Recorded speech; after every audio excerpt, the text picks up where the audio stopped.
শ্রীপুরে প্রতিবন্ধী জমি ও মার্কেট জবরদখলের প্রতিবাদে সংবাদ সম্মেলন।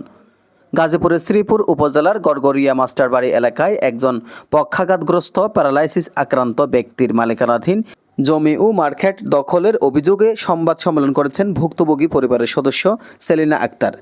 সংবাদ সম্মেলনে সেলিনা আক্তার অভিযোগ করে বলেন, তার স্বামী আব্বাস আলী ৩ বছর যাবৎ পক্ষাঘাতগ্রস্ত অবস্থায় রয়েছেন। এই সুযোগে গিলালচোলা গ্রামের বাসিন্দা মৃত রহিম বক্সের ছেলে বাসেত আলী এবং ফরিদ মিয়ার ছেলে খলিল মিয়া জমি ও মার্কেট জবরদখল করে নিয়েছেন।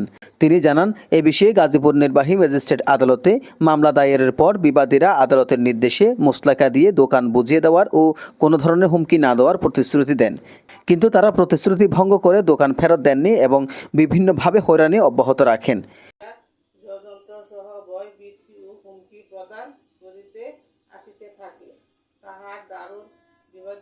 আমার স্বামীর জমি হইতে বিভিন্ন গাছ গাছরা কাটিয়া নিয়ে যা এবং সেলিনা আক্তার আরও বলেন, গত ২০ এপ্রিল তিনি বাড়ির পূর্বপাশে জমিতে বাঁশ কাটতে গেলে বাসেত আলু ও তার অনুসারীরা বাধা দেন এবং তাকে মারধর ও শ্লীলতাহানির অভিযোগ ওঠে। পরে আশেপাশের লোকজন এগিয়ে এসে তাকে উদ্ধার করেন।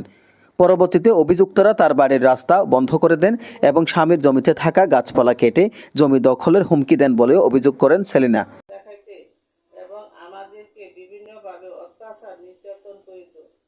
প্রিয় সাংবাদিক ভাইগণ, সংবাদ সম্মেলনের মাধ্যমে সেলিনা আক্তার প্রশাসনের কাছে সুষ্ঠু তদন্ত ও ন্যায় বিচারের দাবি জানিয়েছেন।